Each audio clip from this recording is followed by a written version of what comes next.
are in the world. This is the June 2019 Alliance of Independent Authors Advanced Self-Publishing Salon with me, Joanna Penn, and Orna Ross. Hi, Orna. Hi, Joe, and hello, everybody. Great to see you all here. Yes, as ever, our amusing intro.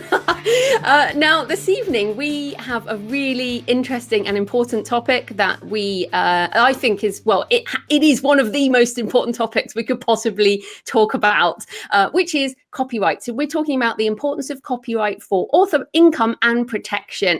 And tonight will be slightly different in that I'm going to really interview Orna because she's been working super hard on the Copyright Bill of Rights. So that's what we're going to do in our main segment. But before then, Orna, we just want to give a sort of update because we always say we're writers. We don't just talk about writing. So what are the updates for the Alliance and also for you personally? Yeah, well, the Alliance, I think what's happening there's so much going on, and but the main thing that's happening is kind of like a process thing underneath, which is that our team is growing. And as a result of the team growing, we've really outgrown sort of organic behaviors. So we're getting to a point. Bonnie Wagner Stafford, who is head of Ingenium Books, one of Ally's partner members, has come in as communications manager, and she and her husband John, who's also part of Ingenium, they have combined incredible experience across a whole range of things, from sponsorship to organizational processes to really there's almost nothing these guys haven't done. And so as well as doing our communications, heading up the blog and press releases and all that kind of thing, they are organizing us into project management software, which for me is scary stuff because I'm very kind of organic, make it up as you go along kind of stuff. But it's fantastic and it's utterly needed. And I think it's, there's an interesting point there for us all, which is why I'm kind of talking about it, that when you get to a certain point in your business and when you've got a certain number of people who are assisting you in the various things that you do, you just need to get more organized. You need to behave in a more business-like way. It doesn't mean you have to give up being a creative, but you need that sort of safe container for creativity to happen. So lots of organization and process stuff going on, which will be reflected in the website, which has kind of slowed up the unveiling of the new website, which is all ready to rock, but just getting the processes all in place for that. That's Ally. And of course, this copyright stuff, which has been taking up a huge amount of time, lots of communications around that. We're talking about that in a while. What have you been up to? This is one of my very first chats in my new house. So I've been moving house, which I was saying to you before the call, has turned out to be a lot more work than I expected or planned for. And the lesson learned there, as we all know, is everything always takes longer than you expect. And I found with my creative process that I really need routine, and I really need routine means you don't have to think about the stuff except the stuff you're creating. You have your space, you have everything working right, and everything's good. But I'm still feeling very discombobulated in terms of I have not got my new routine, my new structure, even just, where the shop, we're in a new area, so where the shops are and, all the things that you take for granted once you are into a process. And what this reminds me of is when you just start out, I mean, this is the advanced salon, so we assume everyone knows how to self-publish, for example. But when you start publishing or when you start something new, like maybe you do audiobooks after 10 years of doing ebooks, and all of it feels discombobulated until you get your creative routine sorted for whatever that is. So for you, it's project management software, whereas I've been doing project management software since the 90s, So it's really interesting. We all come up against this feeling of frustration, and I know this will pass. This is probably all sorted by next time we do this next month. But for now, it does feel a little bit crazy. And very happily, I managed to finish the first draft of Map of Plagues before this happened. So just yesterday morning, I've started my edits. So Fantastic. I'm so glad I had that draft finished. And I mean, it's easy to say, but try and finish a draft before life happens.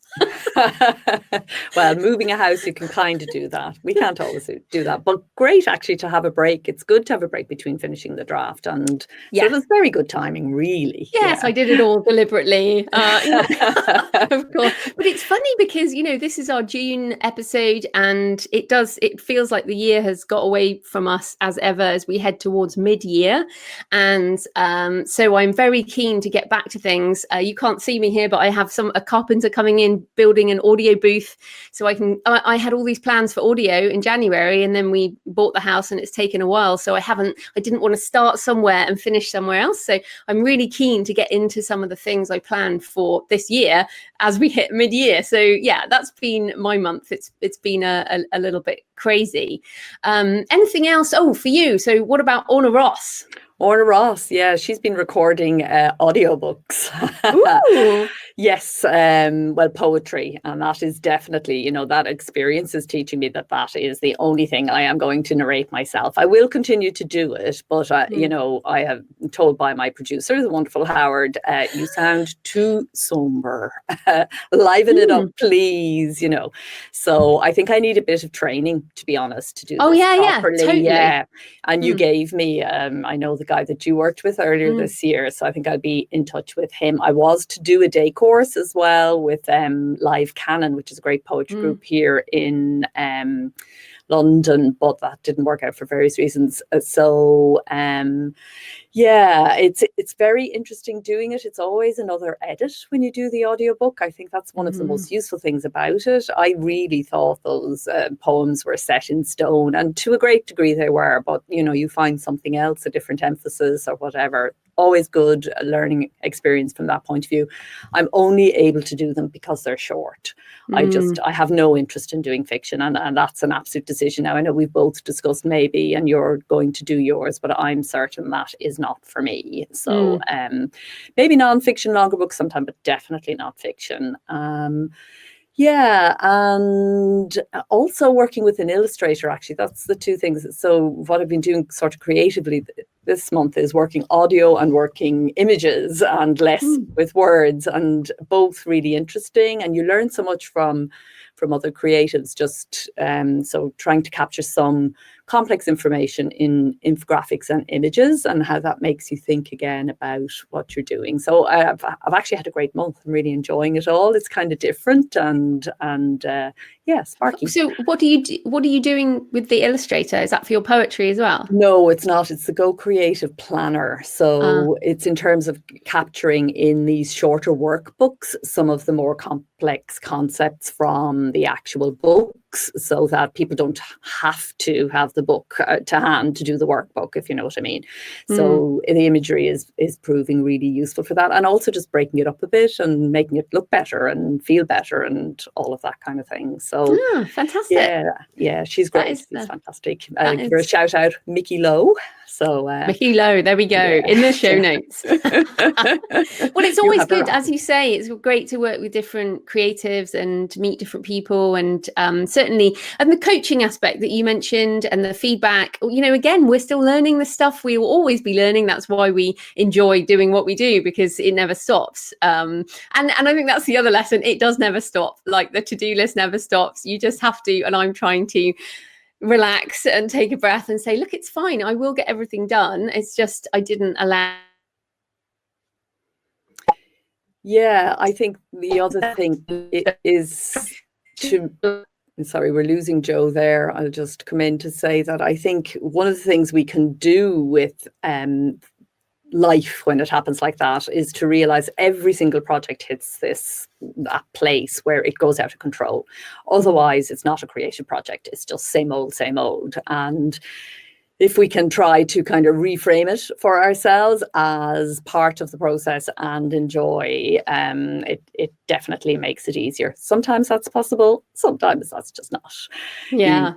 Yeah. So Indeed. Okay, cool. Right. Well, let's get into the topic because it's quite a big topic. And I'm going to ask you questions, and hopefully, I will ask the questions that everybody has about this.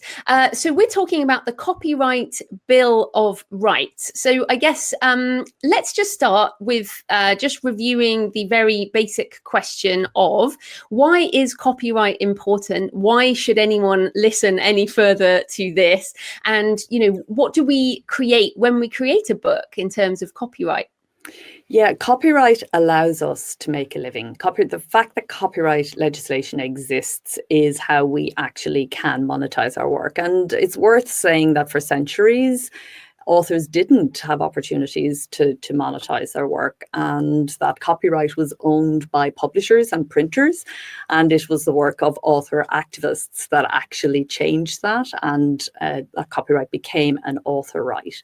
And so once you create something, an expression in words, it is copyright to you. And that allows you to then license the rights to a publisher, self-publish the book on various self-publishing platforms, license the translation rights, license the TV and video rights, the merchandising rights. There are a whole bundle of rights bundled up in those words that you can monetize and make a business from. You can also then take that book and turn it into other kinds of formats like courses and various other things.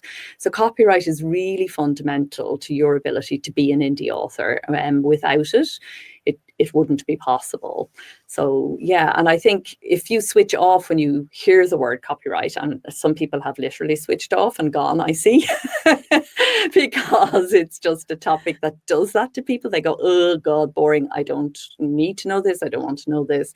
Copyright legislation stuff, you don't actually need to know the ins and outs of it. There are only some key kind of principles, though, that you really do need to be aware of, because you've got to make a decision about some of this stuff. You've got to decide which way you're going to go, and without the proper information, you can't make those decisions. And that's why I felt it was important that we would have a sort of where we stand on copyright, because there are major battles waging around copyright legislation at the moment. Yeah, we'll come back to those. I just wanted to say, from my perspective, and I think this is an advanced salon. If you are an advanced writer, as in you want to make a living, maybe you want to go full time, maybe you want to make 6 figures, 7 figures, you want a whole career doing this, you have to understand this stuff. And in fact, the more you understand copyright, the more exciting it becomes. I think when you actually realize what this means and what licensing can mean for things, the world opens up. And when at the beginning of your writing journey, you often just think, oh, I'm creating a book. But actually, there's so much more that can happen, and so many exciting things that can happen. So I want to frame, this as exciting, and the stuff that will help us become, make our careers and make them long term. Because some people who don't understand copyright sign a contract for life of copyright without understanding that's 50 to 70 years after the death of the author. I mean, it's incredible that people are signing contracts like that every day with traditional publishing houses, right? Absolutely. And then a strange thing happens when you get into copyright. I wasn't somebody who was ignited or excited. It was very much a practical thing, the kind of things you're talking about, a need to know basis in order to do the right thing and help others to maximize their rights. But as you get more and more into it, you begin to realize that there is a power struggle that's kind of going on here that is very, very salient for indie authors in particular. And it's all tied up with notions of independence and freedom and control, which are things that we as indies need to think more about than the average author. So hence the need for us to have perhaps a different perspective than the traditional authors associations. Well, which brings us to why a Bill of Rights now? And for example, people have emailed me and asked me questions about what do I think about the EU copyright directive? And I have gone, I think I'll wait until Orna decides what we all think. and that's why it was great to read this Bill of Rights. And I would say, when it's called a Bill of Rights, which I think is interesting, it's actually a small book, a short non-fiction book that is educational. It's not in legalese. It's not like a publishing legal handbook in any way. It is really interesting stuff about the history of copyright, which you slightly mentioned, and also some of the things that are happening right now that are impacting why you've done this. So talk about why you decided to do this, and what are some of the key, I guess you said power plays. What are the key powerful players right now? Yeah, so the Bill of Rights was Bonnie, the great Bonnie's idea, and it was inspired because we were talking about the topic and talking very much, the whole team at Ally did not want this to be legalese. We didn't want it to be presented in lawyers' terms or in anybody else's terms. We wanted to present it in terms that we can all kind of understand and get on board, so that we may agree or disagree about some of this stuff, and we will. There are no, I wish it could be, somebody could tell us what to think, but in actual fact, all we can do is explain what's at stake, and then indies being indies, they're going to take very different perspectives on this stuff, and that's great. We love the broad church of indie, and everybody is welcome. And in fact, the more diversity we get around these topics, the better, because we have really got three big players here, and we're the small guys, we're the nimble guys. We've got, on the one hand, we've got big tech, and we are all already working with the likes of Amazon, Google, Facebook, and so on in various ways. And we have big content, which includes big players like Hollywood, as well as obviously the big five corporate publishers and the likes of Rupert Murdoch's organizations, the media organizations as well. Very powerful player. And then you've got this third player that's kind of come in, supposedly on the author side, which is the European Union. The European Union, in the Eurozone, there isn't really the same level of innovation and stuff that's going on in tech in the US and other places. And in a way, it's finding a role for itself as big legal and coming in as the only people who can, in a way, stand up to big tech, which is extremely powerful, and big content, and purporting to speak on behalf of the author to do that. However, it's taking a very traditional view of author rights, and this is where the history comes in. So some of the people, the Bill of Rights is still out there, and we have people like yourself that we've asked to comment on it from their various different perspectives. And it's interesting that everybody outside the author community said it's too long, take out all that stuff about the history and the context and everything.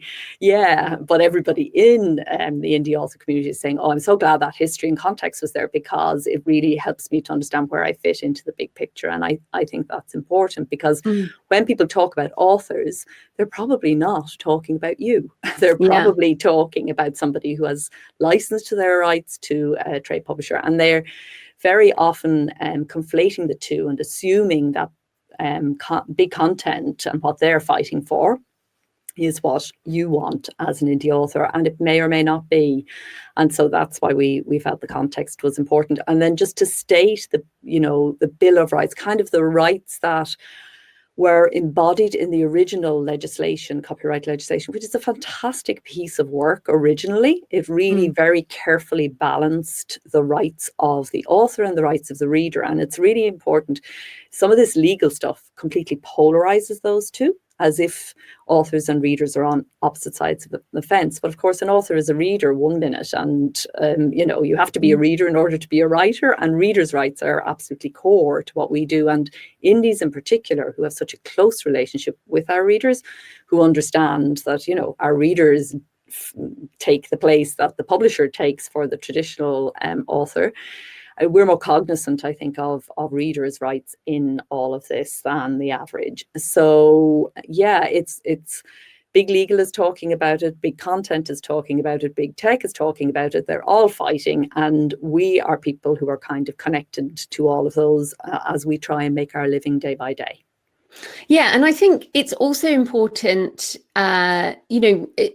the alliance is important because together we are stronger, but together we are even stronger when we are educated about these things. So I see this as I learned a lot from the document, and I didn't have anything that I wanted to add or change about it. I thought it was pretty darn perfect, actually. It was really good. And maybe because I don't know enough about this area, but I just thought this is great. And I learned a lot from it.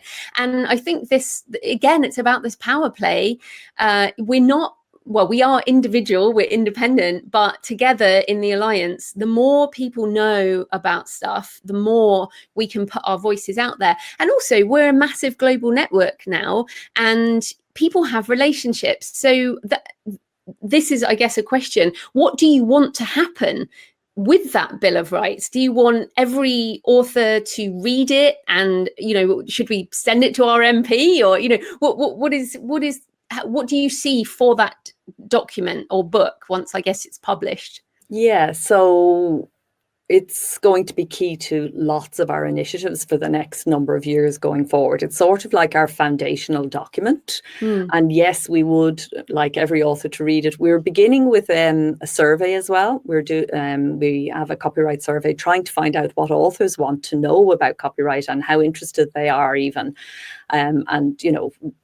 That will also help us to frame a strategy which will be built on the Bill of Rights. But definitely we would like everyone to read it and to begin to ask themselves some questions about this. And pretty much everybody who contributed to it, believes that there should be more thinking about copyright, and not just more thinking, but more critical thinking. And authors are a very bright bunch, but we haven't always been bright about our own situation. We have, and still do, lots of authors are, overvalue their work emotionally, but when it comes to actually exploiting the rights that they own or getting into negotiation with another third party, be that a self-publishing organization or a trade publishing organization, they can just, throw these rights away. And we just want them to start thinking, really, feeding back to us what they think, what they'd like us to be saying, what they'd like us to be doing. That will be part of it. And so it will form the basis. We will be taking then that Bill of Rights. We already have. And it's interesting, we've asked some of the traditional author organizations to help us just spread our survey, and they are refusing because they don't like the line that we have taken, which would be more towards the freedom side than towards the protection side. So a balancing of freedoms and protections, which we think is possible, which the freedom people think isn't possible, and the protection people think isn't possible. But the way we think about it is, look, copyright is legislation. It is actually a passive right. Very few authors will ever stand up in court and defend their copyright against a pirate or a plagiarist or whatever. But that doesn't matter. The fact that it exists actually allows us to make a living. And so you're living within that kind of paradox. And it's the same with the protection and the freedom. You can actually ride that place in between, where you are aware enough to decide where you fall on that spectrum. And I think that's the first question for an author to ask themselves. So to take an example, a very practical example, we are all being ripped off in the sense that our books are being pirated and they are being sold. Sometimes these are dummy sites and there's no book there. But equally, there are sites where readers are very happy to go and download your book for nothing and you don't get anything from it. Plagiarism exists at that level, piracy exists at that level, and plagiarism is also happening. And what we get to do about that as an organization, and what people want us to do about that, would be guided by responses to this bill. So on the one hand, we know we have some members who say, yay, great, pirate me. I need exposure. I don't care. My real challenge is getting my work to readers. I'm confident if they read a pirated book that they may spend money on a book, or else that people who are pirating books are never going to spend money anyway, and I'm happy, let them read. I don't care. On the other hand, we have members who spend a lot of time sending out takedown notices and everything in between. So that's just one example of what we need feedback, so that we know what our members, and by extension indie authors, kind of want around some of this stuff. But it's interesting though, that example is interesting because I'm one of the people who, I'm not going to encourage piracy, but I'm certainly not going to spend my time chasing down pirates because, as far as I'm concerned, they're like a different ecosystem. I don't shop that. I'm a reader. I read a lot. I don't shop on pirate sites, and I know a lot of it's kind of phishing. So it's interesting with that. But what I do is take down notices for people who pirate my website, because I feel that is more easily piratable in a way, but it's still published material. So when something's on my blog or on any of our blogs, it's still our writing on that. But and people like YouTube videos, but it's always going to happen. But the right, so let's say the right not to be pirated, it's still the question of how far you go in trying to stop that. Where are you coming down on a particular thing? So for example, DRM, digital rights management, most indies don't check the box that means you're locking your book down to a particular format and a particular reader. Most of us are DRM free, but and that's something that's an opinion. It's not legal in any way. So where are you casting the line here? Is it a recommendation, I guess? Yes. So what we're doing is, with certain things, we're happy to make a recommendation. And DRM is an example. So the ally recommendation clearly is be DRM free. It makes more sense, in our opinion. DRM just doesn't work, and really inconveniences the reader in a way that I think most authors, when they understand the implication, it sounds good. And this is the thing about educating yourself. Sounds good, of course, it'll protect my work and I won't be able to blah, blah, blah. But when you actually get into it and the implications of it and what it means for the reader and what that will do to the reader-author relationship and what that might do to your next book and so on, it don't sound so good anymore. So DRM is something we're happy to make a recommendation on. Then when it comes to other things like takedown notices, of what we're doing is investigate. There was a service called Blasty, which is now gone for all intents and purposes. But the Publishers Association here in the UK has an interesting wing whereby they quite efficiently do takedown notices. So we're exploring if our members would like an easy way to do this. We're exploring, is there a way in which Ally can help people to actually, so we will never do away with piracy completely, obviously, and that's not the intention. But if you can make life difficult for somebody else with ease, so we would not recommend our members to be spending a lot of time sending out individual takedown notices. But if there's an easy way, if we can help provide an easy way to do that and our members want it, then we would want to facilitate that. So in some, there are, I think we ended up with 9 different rights. And what we do is just kind of talk a little bit around them at an educational level, first of all. And then some of them are pretty clear and straightforward what we feel we should do. And then others will require us to get some feedback from members and things as to what they feel. And as I said, we're still gathering in some stuff. So in some cases, it will be a clear recommendation. In other cases, it will be perhaps a new service that we'll investigate or even explore what might be possible with some of our partner members or whatever. It will vary, in other words, depending on the actual right that we're discussing. And it's interesting because this freedom protection binary, it's not binary at all, but a lot of people are taking it as binary. But Blasty is a good example. So because I interview, over 400 interviews now on the Creative Pen and a lot of guest posts, Blasty was sending me takedown notices for authors who had come on my show to do book marketing. So I never thought they were, I always thought they were overkill. And this is the problem with the protection and why the EU Copyright Directive is, still, even though it's gone through, I think Poland has just put up some issue with it. But essentially, for example, we can say, yes, I will.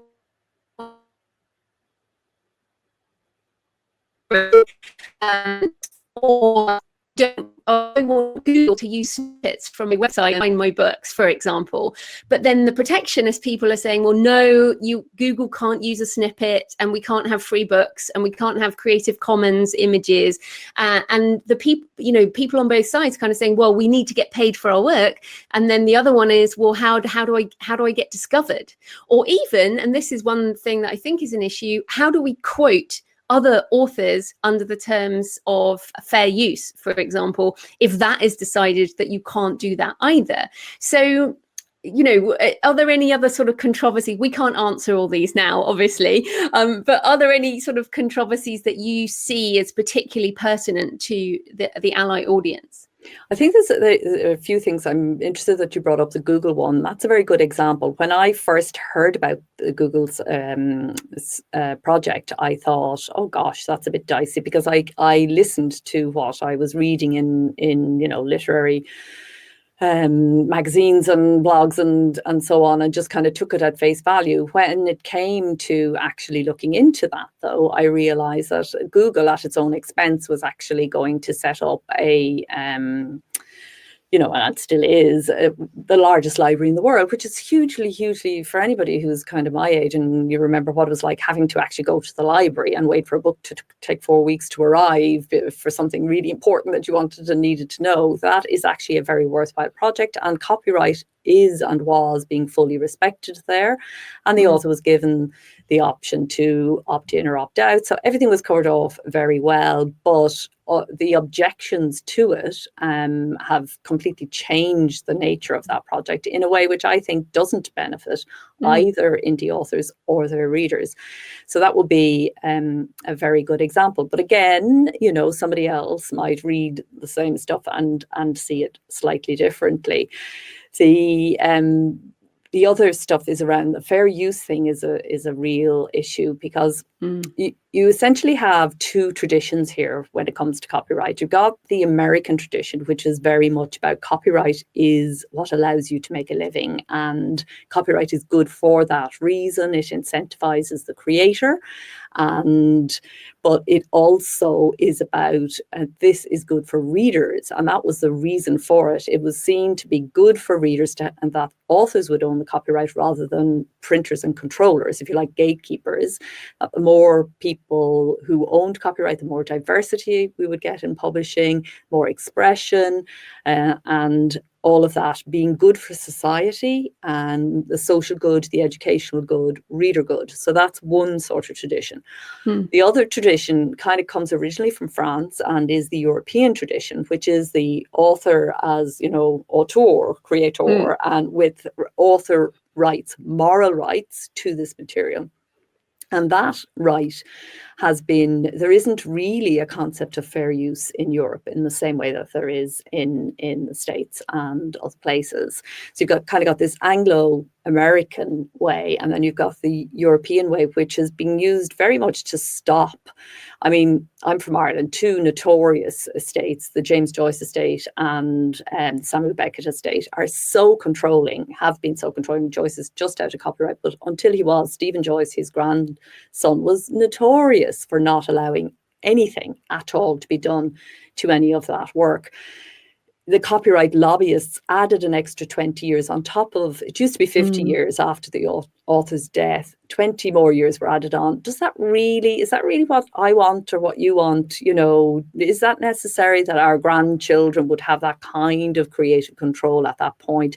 This was Hollywood kind of made that happen. And so now, the other great thing, I think, and the thing that we need to take on board as indies is this whole notion of Creative Commons, and that we as a copyright holder can actually set our own terms and conditions around how we want the work to be used. We can make it copyright for, we can say free use, off you go, or we can state particular terms around what we want to happen.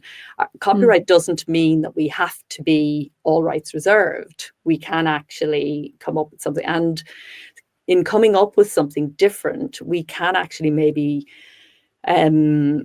circumvent some of the rights grabbing that's going on by the likes of big tech, so Facebook and some of the other services who are actually trying to take our data, take our copyright and, use it for their own financial gain without us getting any financial gain.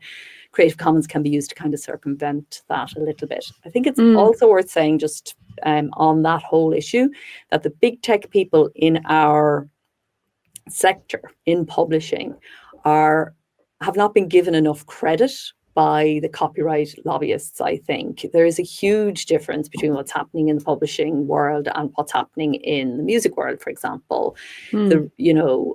Amazon is to be credited hugely for coming up with a means of publishing that allowed indies to make a living from their copyright while getting the stuff out there. It's completely different to the mass kind of downloading of music that has happened on, say, somewhere like YouTube. So they're all big tech is not all the same, and we can have an influence in there once we're cognizant of the rights that we hold. Yeah, and I think this is such a big topic that we wanted to bring this up as more of, I think, an awareness. And once you read the Bill of Rights, it's obviously a lot more detailed than we can go into in this discussion. And you listeners, watchers, as responsible authors with rights, you do get to make some of your own choices about how you feel about these different things. So, for example, Creative Commons, I have a Flickr account where I upload photos, and those are Creative Commons licensed photos, but only for non-commercial use. So you can put one of my photos on your blog, but you can't use it as a book cover, for example, and you have to credit me. And I see it as discoverability. I see it as, if you want a picture of Rome, maybe you're interested in my book, which has Rome in, that type of thing. So, but what we don't have huge amounts of time to go into this, but what I do want to ask you about is, because the reason I feel you're doing this as well is starting to position us for what is a huge shift in what has been reasonably static law that people are suddenly realizing does not suit the digital age. And this ties into some of the stuff you've been doing on blockchain for authors. We're starting to see that coming through. Facebook have announced they're launching their own cryptocurrency next year in 2020, which will become, I think, an aim to make Facebook more like WeChat in China, where the whole thing is done within the portal, which will have massive implications for what you publish or what you sell. Like, what if you want to sell your book within Facebook with their currency? What does that mean? So, and then, of course, we have AI creativity. We've seen in the last week or so the release of, a tiny part of the Open AI, which I've tried, and it's bloomin' interestingly good, scarily good, and something that I'm very interested to keep using. But if I train the AI on your books and it spits out a version of a book that is not plagiarizing you, but is trained on your work, how is that going to go? So what are your thoughts on the future of why we're doing this now, why we're having these conversations, anything that you're particularly interested in? Yeah, I am interested in machine-based learning and, who gets credited for what, because we call it AI, and it is, but it is also something that some human person, it exists because humans are there, and it will, it needs something to feed it, and it needs, and all of that. So I think if I was to say one thing that's most important here, it's that education thing again. If we don't understand what's going on, if we don't understand what our rights mean, then all these things happen without our knowledge and consent. And we saw that with the internet. That is kind of what happened last time out. We now are much, much more savvy and much, much more educated. And I think we need to think more as a group. So we're all small individuals doing what we do, but that doesn't mean that we can't all kind of work together on some of this stuff. So, just to take an example, everybody sees Amazon KDP as being hugely powerful, and it is. But what would Amazon KU be if all the indie authors decided, okay, we're going to do a blackout until this issue is sorted, as an example. So I just can't ever see that happening. I know, I do understand. It's getting authors to understand what's good for them and to come together in that sort of way is one of the things that I would love to see. I know we're not going to get every author doing it, and people again are very, very much in terms of their independence and how, how independent they want to be and how much they think about their own well-being and so on. But if we can grow the number of people who actually see that together we are genuinely stronger, if we can get a cohort, it'll never be everybody for sure, but if we can actually get people to stop and think. And so often with authors, we're so busy on the day-to-day, and I completely understand that. It's challenging work that we do. We're so busy on the day-to-day of writing the stuff, publishing the stuff. But when we get to the point of, a lot of the listeners who are listening into us right now are at where they have mastered the production thing, they've mastered the sales thing to some degree, they know what they're doing. It is really worthwhile stopping for a bit and just regrouping and just getting to understand your rights and getting to understand what it means and what it might mean in the future and how you want to handle things. So for example, a lot of authors are giving away free books, but they're giving away free books with all rights reserved written on it, which doesn't actually make a lot of sense. Just as a simple thing, that's just an educational point. They don't quite understand that with Creative Commons, they could say, this is freely distributed on these terms and conditions, and ask people to do something in return that they might like that isn't money. There are so many other ways of exchanging value that isn't financial. We could get so creative about that. And as blockchain and some of these other technologies come in, what's possible for us grows, but it doesn't if we're all like herd mentality, just doing the easy, obvious thing because somebody says that's, Amazon's a 100-ton gorilla or whatever, and therefore there is no point. There is a point. There definitely, most certainly is a point. What we're seeing here is fragmentation and abundance, and there are lots of ways in which we can change things. We could become a very powerful group if we let ourselves. Yeah, fantastic. And one last thing on that, this is about being proactive and taking part in the future of our industry rather than waiting for it to impact us, like for some big tech to decide that this is what's happening and then we're like, oh what you mean we have to do it this way? But this is a chance for us to kind of be part of shaping the future and, making more of a noise. And perhaps it fits into more of the activism, political activism that we're starting to see in the world, which is, we can actually start making noise about this. So where can people get the Bill of Rights? It's not quite ready, so we are waiting. We've just got some fantastic feedback. So 30th of this month is the deadline for the end of that. So next month it will be published and we will be distributing it obviously to all our members. It's going to be on our blog. If anybody wants to get at it, it won't be difficult. So I guess what we wanted to do here was maybe prepare people, tell them it's coming and lay the ground a little bit and say, begin to think about some of these things and then see, does the Bill of Rights make sense? There will still be room at that point when it goes out to our members and subscribers and so on. We'll still be for a long time yet, we'll still be taking feedback from you about what you think should be there or how you think we should handle it. And we're especially interested to hear what sort of stand we should take on some of these controversial issues. We've kind of more or less found I think, where we stand place, but who knows?